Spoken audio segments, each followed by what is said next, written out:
These are footballers who hate each other. We've seen plenty of rivalries between teams like Barcelona and Real Madrid, or AC Milan and Inter Milan. But today we're diving into the world of player rivalries, where personal grudges and clashing personalities take center stage. Get ready for some juicy stories about football feuds. First up is between Ronaldo and Manchester United manager Erik ten Hag. Imagine being at the top of your game like Ronaldo, only to find yourself in a tussle with the new sheriff in town.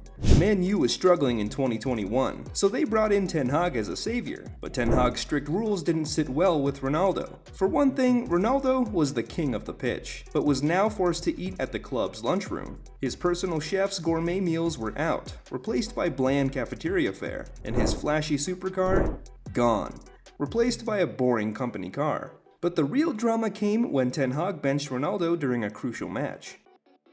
Ronaldo, ever the proud player, was furious. He didn't even wait for the final whistle to blow. He stormed out of the stadium. Ronaldo's contract was terminated, and he lost out on $17 million. But there is a good ending to this story.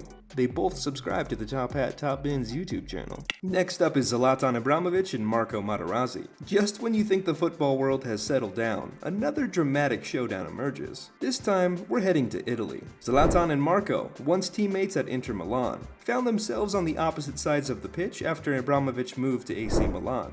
And as if Milan derbies weren't already heated enough, these two took it to a whole new level. 2010-2011 Serie A season. During a particularly intense derby, Ibrahimovic decided to unleash his inner martial artist. He landed a flying elbow and a kung fu kick combo on Materazzi, sending him straight to the hospital. Materazzi just gets his ass beat by badasses all the time. Incredibly, Ibrahimovic only received a yellow card. Later, he admitted that it was just a reckless tackle. It was revenge for previous injury inflicted by Materazzi. Talk about holding a grudge. Not one to be outdone, Materazzi responded not on the field, but on social media. He posted a picture of himself celebrating Inter's Champions League victory, with a sarcastic thank you to Ibrahimovic. Why? Well, Ibrahimovic had left Inter Milan and Barcelona just before they won the Champions League. That's one way to add insult to injury. Next is Erling Haaland and Manchester United. Talking about injury, the rivalry between Haaland and Manchester United is more than just a clash of teams. It's a generational feud rooted in injury and family pride. Back in the 90s, Erling's father, Alfie, was a star defender of Man City, but in a fiery Manchester derby in 1997, Roy Keane of United came in with a tackle so reckless it could have been in a stunt show. The result? A severe knee injury for Alfie, effectively ending his career. Erling grew up hearing stories of his father's injury and developed a deep-seated dislike for Man U. And when he stepped onto the field, he turned that dislike into fuel, becoming United's personal nightmare. In his first Premier League showdown against United, Erling was on fire. He scored not one, for the first time in a Manchester derby, Haaland! Not two, Haaland! but 3 goals. Not even reached half-time! Erling wasn't just playing the game, he was sending a message. And every time he faced United, the goals just kept flowing. A true family revenge. But what about Neymar and Mbappe? Alright, so here's what happened. When Neymar joined PSG in 2017, he was the most expensive player in the world, the undisputed king of the team. But his reign was soon threatened by the emergence of a young, dazzling talent named Kylian Mbappe. Mbappe was a football prodigy. For Neymar, it was as if a new kid on the block was stealing his thunder. The tension between these two titans of the turf came to a boiling point in 2019. During a match against Montpellier, PSG was awarded a penalty. In a typical situation, teammates would decide who would take the shot, but not this time. Neymar and Mbappe were engaged in a tug-of-war over who would take the penalty. Neymar won the round, but Mbappe was not Mbappe.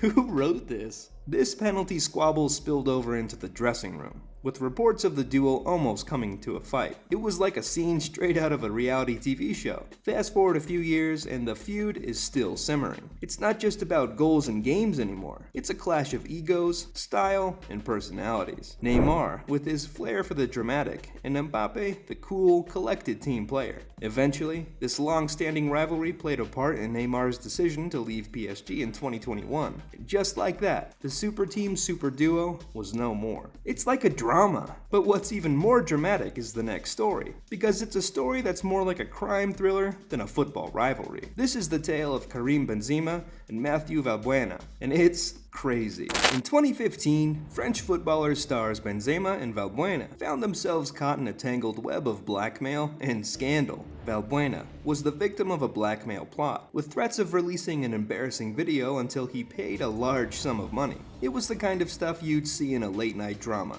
In a desperate move, he turned to his teammate Benzema for help. Benzema, thinking he could be the hero, stepped in to mediate. But here's the twist. Instead of solving the problem, Benzema became a part of it. He allegedly acted as a middleman, using Valbuena to pay off the blackmailers. Talk about a plan backfiring. The law soon caught up, and things went from bad to worse for Benzema. He was arrested and charged with being involved in the blackmail scheme. Benzema claimed he was the only one trying to help, but authorities weren't convinced. After a court drama, Benzema was found guilty in 2021 and received a suspended prison sentence and a hefty fine. Imagine being at the peak of your football career one day, and the next, you're in a legal mess. This scandal hit both players like a freight train. Benzema was once a national hero, but was sidelined from the French national team for 5 years. He missed the Euros, the World Cup.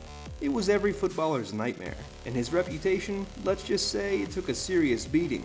Valbuena, on the other hand, was left to deal with the emotional fallout. This was no longer just a game. It was his life being turned upside down. The bond between the two players was shattered beyond repair. Time heals all wounds, they say, but it just might be a band-aid.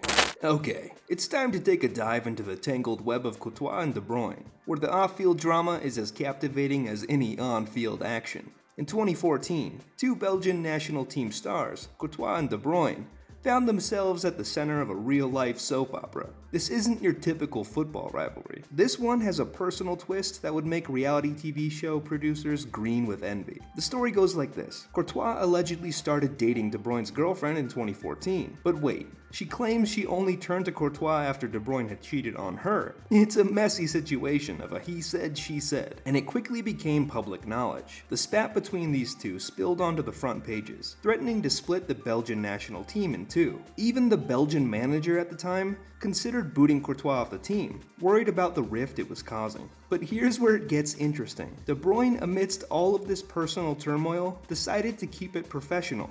He didn't push for Courtois' exclusion. Sure, he wasn't happy with the guy, but he recognized talent when he saw it. Courtois, despite the drama, was a top-notch goalie, and De Bruyne knows that what happens on the field is what really counts. So they continued to play for Belgium, and their relationship was as frosty as a Belgian winter. They were teammates, but friends? I don't know. Gotta ask them.